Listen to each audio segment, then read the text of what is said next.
Bom dia, boa tarde, boa noite. Meu nome é João Paulo, estou fazendo esse vídeo para o trabalho de computação gráfica do curso de Ciência de Computação aqui na PUC Minas, sou no sexto período. Esse trabalho consiste em um aplicativo chamado Paint, né, um Paint raiz, onde eu implemento alguns algoritmos de desenho de reta, de circunferência, algumas transformações. Então, para mostrar para vocês, é só executar o jar. Eu gerei esse jar utilizando a ideia que eu fiz para poder programar, que é esta daqui. Eu usei o IntelliJ IDEA tanto para poder desenvolver quanto para poder gerar o ponto jar. Então eu posso fazer algumas retas, posso utilizar tanto o algoritmo do DA quanto o Bresenham. Posso fazer a circunferência também utilizando o Bresenham, adaptado para circunferência. Posso fazer algumas transformações nas retas desenhadas, posso fazer um recorte nas retas desenhadas. E o preenchimento. O preenchimento funciona tanto entre as retas quanto também em uma circunferência, sendo que ele tem uma limitação devido a ser implementado de forma recursiva. Então, para poder mostrar o DDA, por exemplo, a gente pode desenhar algumas retas. O primeiro clique, ele pega o ponto inicial, o segundo ele pega o ponto final e desenha assim utilizando o algoritmo. Vou fazer mais umas duas retas. Com o algoritmo de Bresenham é igualzinho, primeiro clique ponto inicial, segundo clique ponto final, e ele faz o desenho. Ok?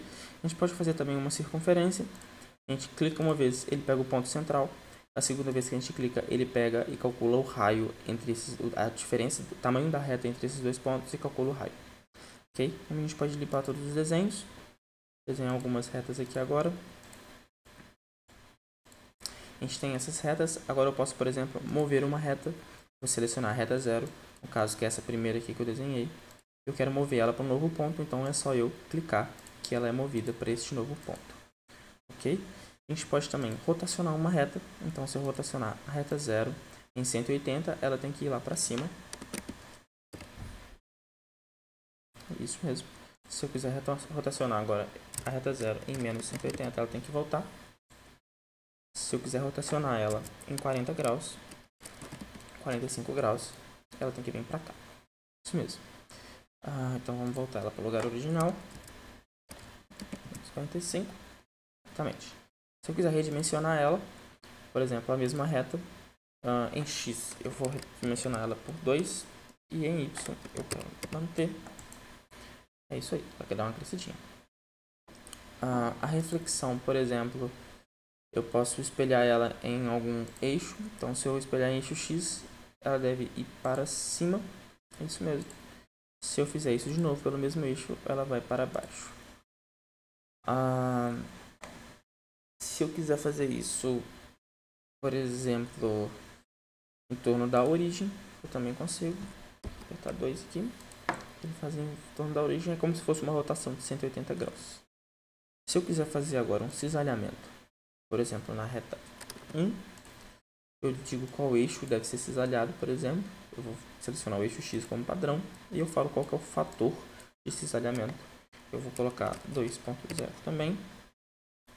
Note que essa reta cresceu um pouquinho, ela veio para cá e cresceu um pouquinho justamente por causa dessa força que foi aplicada em cima dela, utilizando o algoritmo de cisalhamento. E aí vamos limpar, fazer algumas outras retas agora. Fazer o Bresenham para mostrar que está funcionando direitinho. A gente pode fazer o recorte utilizando o Cohen-Sutherland. Então ele recorta todas essas retas e modifica os novos pontos originais dela. Então a gente pode, por exemplo, desenhar uma outra reta por cima e vai ver que vai ter somente essas partes, as outras partes saem. A gente pode utilizar o LiangBasket também, um algoritmo muito parecido, só que ele é um pouquinho mais legal de ser implementado e funciona da mesma forma. Então a gente pode desenhar outras retas, você vai ver que as retas anteriores foram realmente recortadas. Ok? Por fim, a gente tem os algoritmos de preenchimento. O preenchimento ele é um pouquinho complicado, como eu disse, porque ele tem uma implementação recursiva. Então, se for colorir uma área muito grande, ele pode parar de colorir, né? O programa não vai fechar nem nada, mas ele não vai colorir tudo. Ele vai ter um problema da pilha, porque ele vai ficar chamando várias vezes a mesma recursividade e isso estouraria a pilha. Então, o Boundary Fill ele é um pouquinho mais lento, né? Então, ele também é capaz de colorir tudo certinho. E outro caso também, a gente não salva todos os pontos que estão coloridos, porque senão ficaria muito pesado a imagem. Ficaria um pouquinho complicado de fazer isso. Aí ele vai e colore tudo ali. E a gente pode fazer a mesma coisa com o Fluid Fill, por exemplo, e colorir aqui, ou colorir aqui, tá vendo? Então toda vez que eu clico para poder colorir, ele atualiza a imagem e o rollout somente na parte onde eu selecionei. Este trabalho foi feito utilizando IntelliJ IDEA. Eu utilizei essa classe Paint raiz para poder fazer toda essa parte da interface, lidando com o clique do usuário. Então, eu vejo onde que o mouse foi clicado, eu faço os algoritmos para poder saber quando eu tenho que utilizar o Brezham, quando eu estou fazendo o preenchimento pelo Boundary, quando eu estou fazendo pelo Fluid. Então, esse algoritmo que é todo, essa classe é toda para isso. E para poder fazer as figuras, eu utilizei uma classe abstrata figura, onde eu tenho implementação direta aqui de alguns dos dois algoritmos de recorte, do Corrin e do Liang. E pelo menos a chamada, né, pelo menos a declaração das classes que devem ser das funções que devem ser implementadas pela circunferência, neste caso aqui só o Brezham, e pela reta, que tem todas, tanto os recortes quanto o cisalhamento, o espelhamento e etc.